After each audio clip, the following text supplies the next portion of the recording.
কূটনৈতিক বিষয় যে ভারতের পশ্চিমবঙ্গে আজকে নির্বাচনের রেজাল্ট ঘোষিত হলো। আমরা দেখলাম যে এখানকার মমতা বন্দ্যোপাধ্যায় যে তৃণমূল কংগ্রেস, তাদের দীর্ঘ 15 বছরের টানা শাসনের পর বিজেপি সরকার, বিজেপির যে দল, বিজেপির যারা প্রার্থী তারাই বিজয়ী হল। তার মানে এখন ওদের কেন্দ্রীয় বিজেপি, পশ্চিমবঙ্গেও বিজেপি। তো এই যে কেন্দ্র এবং পশ্চিমবঙ্গে আমাদের প্রতিবেশী অংশ, যেটা দুই অংশে বিজেপির যে বিজয়, এটা আলটিমেটলি আমাদের রাজনীতিতে কি কোনো প্রভাব পড়তে পারে, অথবা আমাদের সঙ্গে ভারতের যে দ্বিপাক্ষিক বিষয়গুলো আছে সেখানে কোনো প্রভাব ফেলবে কিনা? আপনাকে ধন্যবাদ। আমি দূরে থাকা সত্ত্বেও আপনি আমাকে স্মরণ করেছেন, সুতরাং সেই প্রয়োজনে আমার সাড়া দেওয়াটা একদম অপরিহার্য দায়িত্ব। আপনি আমার প্রিয় ব্যক্তিত্ব এবং আপনার কথা এবং আপনার যে অবস্থান সবসময় আমি ফলো করি এবং অত্যন্ত নিষ্ঠার সাথে আমি মনে করি আপনি খুব একটা বড় ধরনের গুরু দায়িত্ব পালন করছেন। বাংলাদেশের সাংবাদিকতার ক্ষেত্রে যে আকাল যাচ্ছে তার মধ্যে আপনার সত্য ভাষণ অবশ্যই সবসময় প্রশংসার দাবি রাখে, কোনো সন্দেহ নেই। আর সেই জন্যই আমি যতই ব্যস্ততা থাকি না কেন আপনার অনুরোধকে উপেক্ষা করার আমি সাধ্য বা সাহস কোনটাই রাখি না। আপনি যে প্রসঙ্গটা তুলেছেন এটা কিন্তু অত্যন্ত গুরুত্বপূর্ণ একটা বিষয় আজকে ঘটে গেল। দীর্ঘদিন ধরে মমতা বন্দ্যোপাধ্যায় যেহেতু পশ্চিমবঙ্গে ছিলেন, এখন দেখুন বাংলাদেশের পেরিফেরিতে সেভেন সিস্টার্স এর কয়েকটা দেশ, বিশেষ করে কয়েকটা প্রদেশ, আসাম, ত্রিপুরা এবং পশ্চিমবঙ্গ, এই তিনটি জায়গার রাজনীতিতে বাংলাদেশের যেমন প্রভাব আছে তেমন বাংলাদেশের কিন্তু এই তিনটা প্রদেশের রাজনীতির সরাসরি একটা প্রভাব রয়েছে। দীর্ঘদিন ধরে কেন্দ্রে বিজেপি সরকার থাকা সত্ত্বেও মমতা বন্দ্যোপাধ্যায়ের সাথে তৃণমূলের সাথে বাংলাদেশের সম্পর্কটা কিন্তু মোটামুটি একটা চলনসই অবস্থায় ছিল। মমতা বন্দ্যোপাধ্যায় বাংলাদেশের স্বার্থবিরোধী অনেক সিদ্ধান্তই হয়তো নিয়েছেন, বিশেষ করে তিস্তা প্রসঙ্গে, কিন্তু তারপরে তার কথাবার্তা, তার আচরণে একটা একটা মানে একটা সদ্ভাব বজায় ছিল। কিন্তু এবার যেটাকে আমি মনে করি এটা বড় ধরনের দুর্ঘটনা ঘটতে যাচ্ছে। এখন যেহেতু বিজেপি ক্ষমতায় যাচ্ছে এবং শুভেন্দু অধিকারী অলরেডি বাংলাদেশের রাজনীতি নিয়ে, শেখ হাসিনার প্রত্যাবর্তন নিয়ে যে ধরনের মন্তব্য করেছেন, এতে সম্পর্ক কিন্তু মানে খুবই টানাপোড়েনের দিকে যাবে বলে আমি ধারণা করছি। শেখ হাসিনা ফিরবেন, তাকে স্যালুট দিয়ে নিয়ে আসা হবে, এই ধরনের কথাবার্তা এটা এর আগেও বাংলাদেশকে কেন্দ্র করে রাফাল আছে, উড়িয়ে দেওয়া যাবে, এরকম অনেক ধরনের কথাবার্তা বলেছেন, উস্কানিমূলক এবং খুবই বিদ্বেষমূলক, প্রতিহিংসামূলক। এটা কোনো কূটনৈতিক শিষ্টাচারের মধ্যে পড়ে না। তো সুতরাং বিজেপির ক্ষমতা আসাটা যতটা আমি মনে করছি যে বাংলাদেশের সাথে কূটনৈতিক সম্পর্কে অবনতি ঘটবে, তার থেকে বড় ফল বা নেতিবাচক প্রভাব পড়বে যেহেতু শুভেন্দু অধিকারী মুখ্যমন্ত্রী হতে যাচ্ছেন সম্ভবত। তো যাই হোক না কেন, এটা একটা বাংলাদেশের জন্য খুবই খারাপ একটা সংবাদ আমি মনে করছি।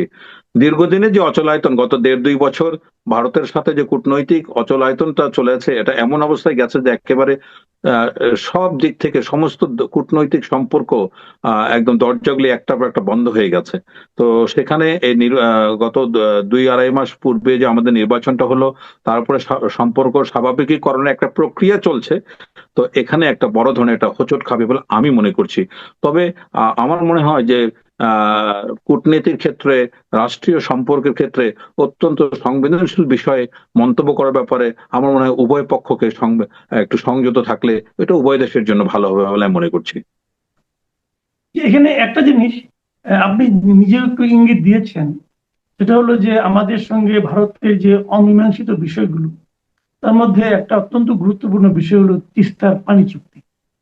এই তিস্তার পানি চুক্তি কিন্তু একাধিকবার ভারতের কেন্দ্রীয় সরকার চুক্তি করার জন্য রাজি ছিল, এবং প্রতিবারই মমতা বন্দ্যোপাধ্যায় নিজে ব্যক্তিগত উদ্যোগে সেটাকে বাধা দিয়েছেন। এবং ভারতের যেটা নিয়ম যে যে রাজ্যের সঙ্গে সংশ্লিষ্ট সে রাজ্য যদি বাধা দেয় তাহলে কেন্দ্রীয় সরকার সেটা করে না। এখন তো কেন্দ্রে এবং রাজ্যে দুই জায়গাতেই বিজেপি সরকার থাকছে। এখন কি আপনি মনে করেন এর মাধ্যমে কি আমাদের তিস্তা চুক্তিটা সফল হতে পারে? না, তিস্তা চুক্তির বিষয়টা মানে শুধু ঝুলে যাওয়া না, একেবারে অনিশ্চয়তার দিকে চলে গেল। এখন দেখুন, এর আগে যখন তিস্তা প্রসঙ্গ আলোচনা হয়েছে কেন্দ্রের সাথে পশ্চিমবঙ্গের যে সম্পর্ক টানাপোড়েন, এই বিষয়টা খুবই দুঃখজনক। কেননা যখন এই প্রসঙ্গ আসছে তিস্তা, তখন পশ্চিমবঙ্গের রেফারেন্স টানা হয়েছে, মমতা বন্দ্যোপাধ্যায়ের রেফারেন্স টানা হয়েছে, যেটা অযৌক্তিক। কেননা এক রাষ্ট্রের সাথে আরেক রাষ্ট্রের সম্পর্ক হতে পারে, ঢাকার সাথে দিল্লির আলোচনা হতে পারে, কিন্তু ঢাকার সাথে কলকাতার তো এই বিষয়ে আলোচনা হওয়ার কোনো সুযোগ নাই। কিন্তু যে বিষয়টা মানে মোটামুটি সহনীয় ছিল, মমতা বন্দ্যোপাধ্যায় তিস্তার পানির ব্যাপারে বিরোধিতা করলেও তার বাচন বা তার ভাষণ বা তার বক্তব্য অনেকটা সহনশীলতা পর্যায়ে ছিল। কিন্তু এখন আমি মনে করি বিজেপি সরকার কেন্দ্রে এবং পশ্চিমবঙ্গে আসার পরে এবং শুভেন্দু অধিকারী ক্ষমতায় যদি মুখ্যমন্ত্রী হন, তাহলে এই ভাষাগুলি খুবই তীর্যক, কটাক্ষ এমন হবে যে বাংলাদেশের মানুষ মরলো না বাঁচলো তা আমার দেখার বিষয় নয়, এই ধরনের ব্যাপার আসবে বলে আমি ধারণা করছি। এবং তিস্তা ব্যাপারটাকে আমরা যত সহজ মনে করি এত সহজ নয়। তিস্তার সাথে ভারতের পানির হিস্সা হচ্ছে সবচেয়ে গুরুত্বপূর্ণ একটা বিষয়, যেটা সমাধান ছাড়া কোনোভাবে কোনো ইতিবাচক ফলাফল আসবে না।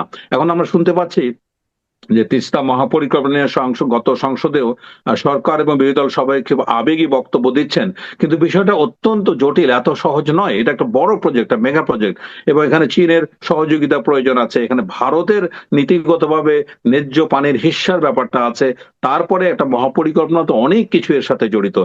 এত সব কিছু মিলে এটা যে একটা জটিল পরিক্রমা, একটা জটিল কার্যক্রম, তাতে কোনো সন্দেহ নেই। কিন্তু তার মধ্যে আমি মনে করি যে পশ্চিমবঙ্গে বিজেপি সরকার গঠন করলে এবং সেখানে যদি শুভেন্দু অধিকারী মুখ্যমন্ত্রী হন, তাহলে তিস্তার যতটুকু সম্ভাবনা ছিল সেই সম্ভাবনাটুকু অনেকটাই মানে অনিশ্চয়তার দিকে যাবে বলে আমি ধারণা করছি। আচ্ছা, আপনি এর মধ্যে কিন্তু আরেকটা শুনেছেন, সেটা হলো আসামের যিনি মুখ্যমন্ত্রী, এই যে বিশ্ব শর্মা, উনিও কিন্তু একটা কথা বলেছেন, একটা ইন্টারভিউ দিয়েছেন এর মাঝখানে বিবিসি হিন্দিকে, এবং সেখানে উনি খুব স্পষ্ট ভাষায় একটা কথা বলেছেন। সেটা হলো যে উনি বলেছেন যে প্রতিদিনই উনারা নাকি ঈশ্বরের কাছে প্রার্থনা করেন যেন ভারতের সাথে বাংলাদেশের সম্পর্কটা ভালো না হয়, এবং এটা অনেক কারণও ব্যাখ্যা করছেন যে ভালো হয়ে গেলে সীমান্ত রক্ষী যে দুই দেশের দুই বাহিনী আছে, এদের মধ্যে একটা গা ছাড়া ভাব চলে আসে, এবং এই গা ছাড়া ভাব চলে আসলে পর ওনারা আমাদের এখানে কিছু পুশ ব্যাক করতে পারেন না, অথবা পুশ ইন করতে পারেন না। আর যদি সম্পর্কটা খারাপ থাকে, তাহলে ওনারা কিছু কিছু লোককে প্রতিদিনই অল্প অল্প করে পুশ ব্যাক করতে পারেন।